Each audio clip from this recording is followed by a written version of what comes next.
یہاں پینل میں فاروق مسعودی صاحب بیٹھے ہیں جو فلم، ٹیلی ویژن، افسانہ، تین ڈسپلنز میں برابر حصہ ادا کر چکے ہیں اپنا، اور کشمیری کہانی کو مجھے دعوے سے کہنے دیجیے اختر محی الدین کے بعد، بیچ میں صرف ہری کرشن کول کا نام آتا ہے، اس کے بعد جو اٹھان دی ہے کشمیری افسانے کو فاروق مسعودی نے عطا کی ہے، اور آج بھی فاروق مسعودی کا افسانہ جو ہے کشمیری کی پہچان ہے، اس میں کوئی شک نہیں ہے۔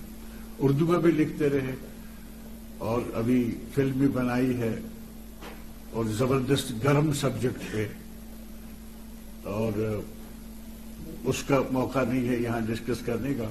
اور دوسرے ہمارے پینل پر اردو کی ان سے پہچان ہو رہی ہے آج کل ہماری شاعری کی، رفیق راز، کئی مجموعے ان کے بھی آئے ہیں، یہ بھی پینل پہ بیٹھے ہیں، یہ بھی حامدی صاحب کے شاگرد ہیں۔ در حقیقت بات یہ ہے کہ وہاں سے لے کے یہاں تک شاگردوں کی ایک جماعت ساتھ لے آئے ہیں جناب حامدی صاحب۔ اب ان کے ساتھ تو وہی سلوک کیا جائے گا جو شاگرد استادوں کے ساتھ کرتے ہیں، تو باقی تیز سوال جو ہے وہ آپ کریں گے۔ اور پھر حامدی صاحب کے بارے میں میری ہمیشہ یہ رائے رہی ہے کہ منٹو نے کہا تھا میں ندیم قاسمی تم پہ کیا لکھوں، ہر پیراگراف کے بعد لکھنا پڑے گا کہ تو بڑا شریف آدمی ہے، لیکن حامدی صاحب کے بارے میں میری رائے ہے کہ آدمی بڑا خطرناک ہے، کیونکہ 80 لاکھ کی جموں کشمیر آبادی میں اس کا ایک بھی دشمن نہیں۔ جس آدمی کا ایک بھی دشمن نہ ہو تو سوچنا چاہیے، سمجھنا چاہیے کہ وہ آدمی کتنا خطرناک ہو سکتا ہے۔ تو میرے لیے میرا استاد بہت ہی خطرناک رہا ہے، اور میں بہت متاثر رہا ہوں۔ کاش میں نے ان کی اچھی چیزیں کبھی سیکھی ہوتی، سمجھی ہوتی اور ان پر چلا ہوتا۔ میں نے ہمیشہ یہ کیا ہے جو انہوں نے نہیں کیا وہ میں کر کے بتاؤں، اور جو نیکیاں انہوں نے کی ہیں ان میں سے مجھے کچھ ملا ہی نہیں۔ جو ڈسپلن ان کی زندگی میں تھا وہ بھی نہیں ملا۔ اور آپ کو یہ بھی بتاتا چلوں فاروق بھائی کہ میرا پہلا شاعری میں استاد حامدی کشمیری ہی تھا، اور جو میں نے پہلے شعر کہا تھا، لی صبح طرف نے انگڑائی، لو شمن شہر کی تھرائی، بے تابی دل کچھ بڑھنے لگی، یاد آئی شام تنہائی۔ یہ آل انڈیا ریڈیو سے ڈیوڈ نے گائی تھی، بڑی پاپولر ہوئی تھی اس زمانے میں، لیکن اس میں پہلے ہی مصرے میں لی صبح طرف نے انگڑائی میں، صبح طرف نے انگڑائی لی، سمجھاتے سمجھاتے مجھے کہ یہ وزن کیسے ٹوٹتا ہے۔ 6 دن انہوں نے مجھ پہ بوری قدل میں صرف کیے تھے، اور پھر پیدل ایس پی کالج بھی لے گئے تھے سائیکل پکڑ پکڑ کے۔ تب میری سمجھ میں آیا تھا فائلن فائلن فائلن فائلن کیا ہوتا ہے۔ تو وہی حامدی آج ہمارے درمیان میں موجود ہیں، اور فاروق بھی ان کے شاگرد رہ چکے ہیں، رفیق بھی رہ چکے ہیں۔ اب میں اس چھوٹی سی گفتگو کے بعد آپ سے گزارش کرتا ہوں کہ گفتگو کو آگے بڑھائیے۔ آپ نے میری گفتگو کے لیے بہت ہی تھوڑی گنجائش رکھی ہے، اور مجھے اس چیز کا احساس ہے ٹائم ہمارے پاس شاید زیادہ نہیں ہے، اور سامعین بھی، حاضرین بھی کچھ سوالات ضرور پوچھنا چاہیں گے۔ یہ بات بہت کم لوگوں کو معلوم ہے فاروق بھائی کہ میں کشمیری افسانہ نگار حامدی صاحب کی وجہ سے بنا ہوں، اور شاید حامدی صاحب کو بھی آج یہ یاد نہ ہو۔ میں نے جب اردو میں لکھنا شروع کیا تو میں اصلاح کے لیے شکیل الرحمان صاحب کے پاس گیا، مدرس تھے وہ ان دنوں یہاں پہ یونیورسٹی میں۔ انہوں نے کہا کہ بھائی آپ کشمیری میں لکھیں اور آپ حامدی صاحب کے یہاں جائیں۔ میں حامدی صاحب کے گھر پہنچا بہوری قدم، اور حامدی صاحب نے نہایت شریف انداز میں جو ان کا خاصہ ہے، بھائی دیکھو اردو تمہارے بس کی بات نہیں ہے، تم کشمیری میں لکھو۔ اور مجھے بڑی خوشی ہے کہ انہوں نے مجھے کشمیری افسانہ نگار بنا دیا۔ مگر ایک سوال ہے حامدی صاحب کہ مجھے تو آپ نے کشمیری افسانہ نگار بنا دیا، اور خود آپ عمر بھر اردو لکھتے رہے۔ ایک اچھا، اس کی مجھے بڑی خوشی ہے، چلو، اور میرا سر بڑا فخر سے اونچا ہوتا ہے کہ ہماری وادی میں ایک ایسی بلند پایا اور پروقار ادبی شخصیت ہے حامدی کشمیری، جن کا نام ہے۔ مگر وہ آپ یقین کریں گے جو پہلا سوال تھا میرا یہاں پہ جو لکھا تھا، اور مجھے بڑی خوشی ہے کہ ترنم صاحبہ نے، فاروق صاحب نے اور خود حامدی صاحب نے اس چیز کی شکایت کی کہ یہ جس کو میں ادبی 370 کہتا ہوں اس کا شکار ہے. آرٹیکل 370 ادبی طور پہ، یعنی اتنی بڑی شخصیت جو میں تو سمجھتا ہوں 50 سے زیادہ کتابیں آپ نے لکھی ہیں اور آپ نے فرمایا کہ 70، یعنی تو پیدا ہونے کے کوئی 7 سال بعد 6 سال بعد انہوں نے لکھنا شروع کیا تھا اور ابھی تک یہ اس جملے کے محتاج ہیں. آپ نے جیسا فرمایا کہ یہ تعارف کے محتاج ہیں. سامعین میں سے جو حاضرین میں سے ناقدین میں سے لکھنے والوں میں سے جو یہ صاحب کہتے ہیں کہ تعارف کے محتاج نہیں ہیں، نہیں بالکل ہیں، واقعی ہیں، اور ان کے پیچھے ان کا ایک پورا قافلہ ہے. رفیق راج صاحب ہیں، ریاض صاحب ہیں، آپ ہیں، اور کتنے نام ہیں جو اس تعارف کے محتاج ہیں. اس کی کیا وجہ ہے؟ آپ کو اس کا احساس ہے جو ابھی پتا چلا، تو اس میں آپ کیا کہیں گے؟ کیوں ایسا ہو؟ میں یہ ایسا کہوں گا کہ کبھی ایک لمحے کے لیے بھی میں نے یہ نہیں سوچا کہ میں متعارف ہو جاؤں. میں ایک اپنے مزاج کے مطابق یونیورسٹی میں 2-2:30 بجے ٹائم پر 2-2:30 بجے نکلتا تھا، یا تو لائبریری آتا تھا لائبریرین، اور اس لائبریری کا میں شکر گزار ہوں. جو کچھ بھی میں نے سیکھا پڑھا یہیں سے پڑھا. پھر جب میں یہ کام مکمل کر کے آگے بڑھا تو میرے ذہن میں یہ آیا کہ اردو لکھنا چاہیے یا کشمیری لکھنا چاہیے. چونکہ میں دونوں چیزوں میں آزمائی کر رہا تھا، تو ایسا ہوا کہ آپ جو پوچھ رہے ہیں وہ ایک جملہ آپ اور بتائیے کہ لوگوں کو یہ کہا اور نہیں 370 کے شکار ہو چکے ہیں. اس میں آپ کے کیا احساسات؟ نہیں دیکھیے آپ شریف آدمی، آپ شرافت سے کام نہ لیں، دل کھول کے بات کریں. صرف یہ کہ جب میں نے لکھنا شروع کیا اور لکھتا رہا تو یہاں ایسی فضا تھی ادبی دنیا میں کہ تنقید اگر آپ مجھ پر کریں کہ آپ کا یہ افسانہ کمزور ہے، یا یہ ناقابل برداشت تھا اس زمانے میں لوگوں کی. ایک بار میں لال چوک سے گزر رہا تھا تو مشہور افسانہ نگار بنسی نردوش آئے. یہ زبردست ناراض مجھے دکھائی دی. میں نے کہا کیا بات ہے؟ کہا آپ کو نہیں معلوم؟ ایک دم گالی کے ساتھ اس نے شروع کیا. کیا بتاؤں، یہ مجھ پر تنقید کر رہے ہیں. کوئی ادبی مجلس تھی، وہ آگ بگولا ہو گئے تھے کہ کسی نے کہا ہوگا یہ افسانہ کمزور ہے. یہ قوت نہیں تھی ہمیں اس زمانے میں کہ ایڈورس کرٹیسزم کو ہم ہضم کریں. تو اس کے علاوہ میں اور کچھ نہیں کہنا چاہتا کہ جب اردو میں نے لکھنا شروع کیا اور فاروق مسعودی مجھ سے ملا کرتے تھے، یہ افسانے کشمیری میں لکھتے گئے. لیکن میرا مسئلہ یا تعارف جسے کہیے وہ ابھی تک کشمیر میں نہیں ہوا ہے. یعنی یہ سمجھتے ہیں یہ ایک مدرس ہے، عمر گزاری اردو میں لکھ بھی لیتے ہیں، ناول واول ختم. لیکن میں 40-50 برسوں سے اس ایک بات پر اڈا رہا، سوچتا رہا، نتائج اخذ کرنے کی کوشش کرتا رہا کہ اگر میں تھیم کو، سبسٹنس کو، مقصد کو، معنی مطلب کو ریجیکٹ کرتا ہوں، پھر باقی کیا چیز رہے گی جو مجھ سے پوچھا جاتا ہے. اور اس سلسلے میں پھر دہراؤں گا کہ میں قرأت کے جو مروجہ طریقے ہیں، تنقید کے جو مروجہ طریقے ہیں، آپ کو میں یہ لطیفہ بھی سناؤں گا. ایک بار علی گڑھ میں لیکچر نہیں، ریڈر کی اسامی خالی ہو گئی اور شرط یہ رکھی گئی کہ جمالیات کا آدمی ہو، وہ اس جگہ اس کا تقرر ہو سکتا ہے. راتوں رات تمام دہلی کے رائٹرز نے جو یونیورسٹیوں سے وابستہ تھے، علی گڑھ اور دوسری جگہوں، انہوں نے کتابیں پریس کو بھیج دیں اور ان کا نام تھا جمالیات جمالیات جمالیات. تو یہ صورتحال تھی اور اس صورتحال میں ہم تھوڑا سا پیچھے رہے ہیں. موقع نہیں ملا، لوگوں نے سمجھا نہیں. سب سے اہم بات یہ ہے کہ اکتشاف، نارنگ نے کہا مجھے کہ یار تم کشف و کرامات کی بات تو نہیں کر رہے ہو؟ میں نے کہا نہیں، صرف یہ ہے کہ میں لفظوں کے اجتماع سے ایک ایسی ابھرتی ہوئی صورتحال کو دیکھتا ہوں جو ڈرامائی کیفیت رکھتی ہے، اس کو میں پیش کرتا ہوں۔ انہوں نے کہا معنی کہاں رکھو گے؟ پھر انہوں نے کہا یہ دیکھو حامدی ایک سکہ ہے، اس کے ایک طرف معنی ہے، دوسری طرف متن ہے۔ میں نے کہا نہیں، یہ سکہ ہے، اس طرف بھی متن ہے، اس طرف بھی متن ہے۔ تم کن فرومایہ چیزوں کے پیچھے بھاگتے ہو کہ ورڈسورتھ کا کی لاؤڈ نیچر، ورڈسورتھ کی لوسی پوئمز یا ٹی ایس ایلیٹ کی نظم خرابہ؟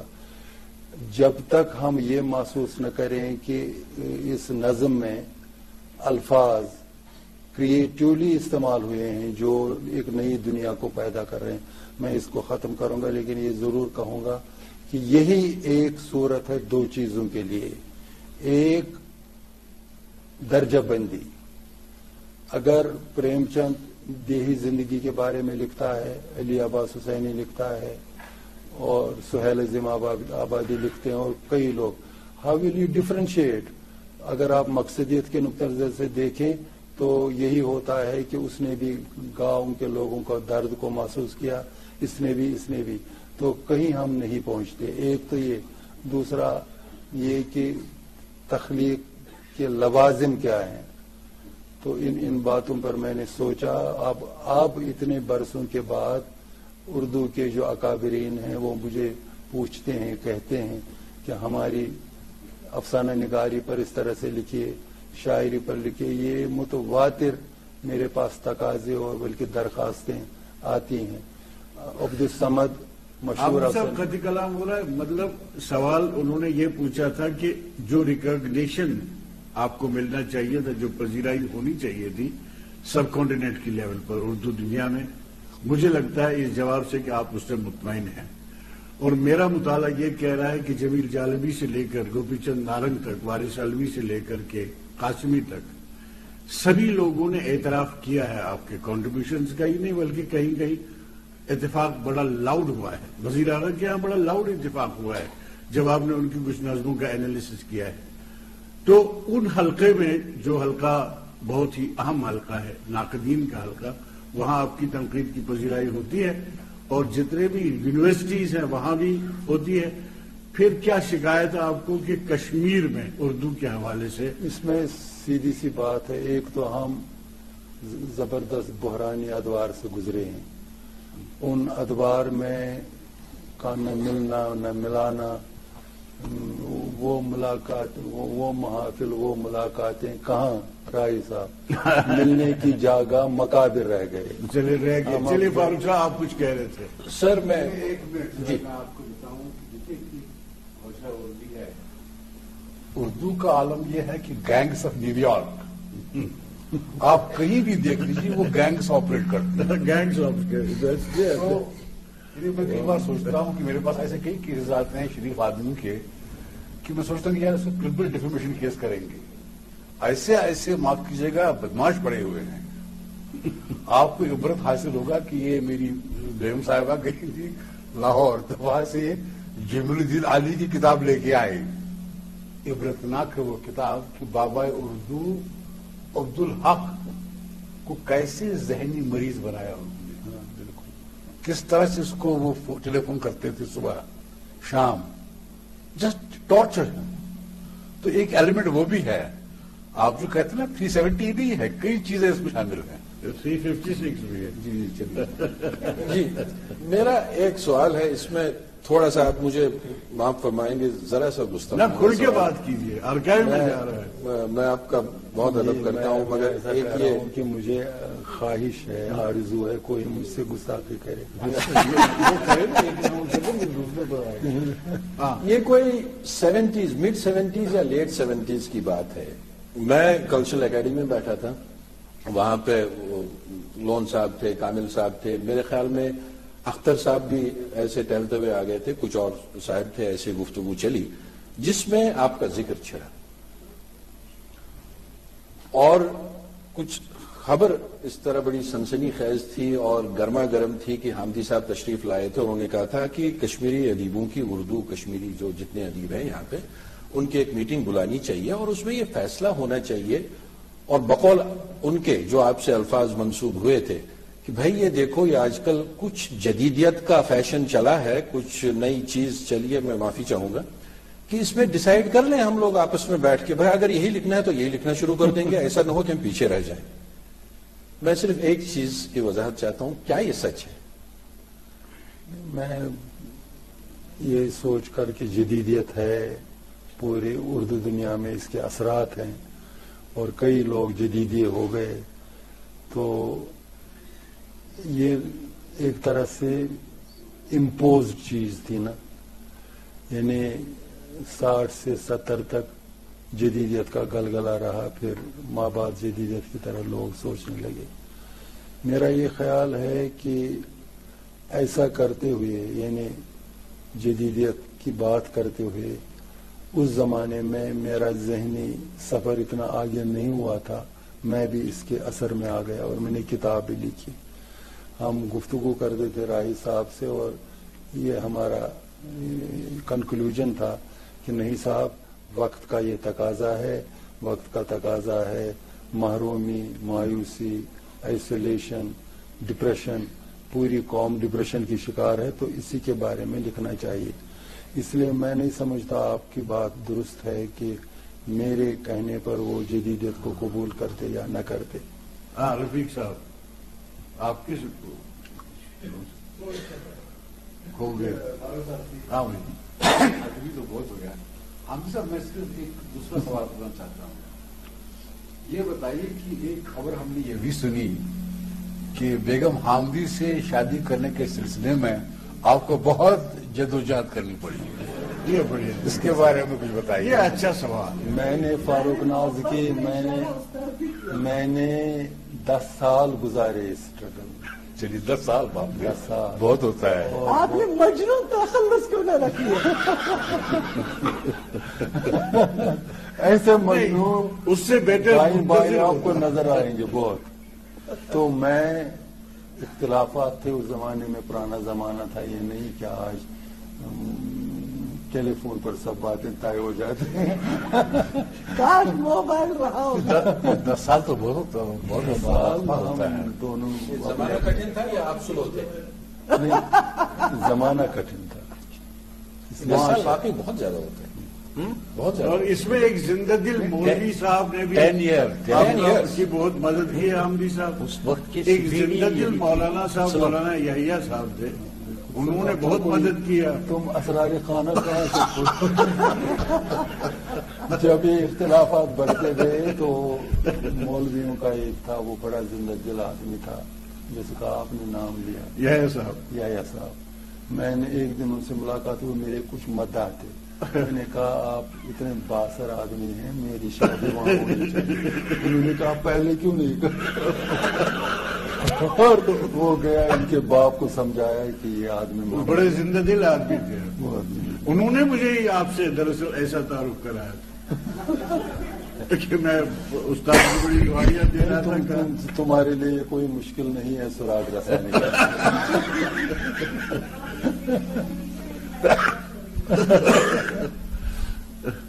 چلیے آگے.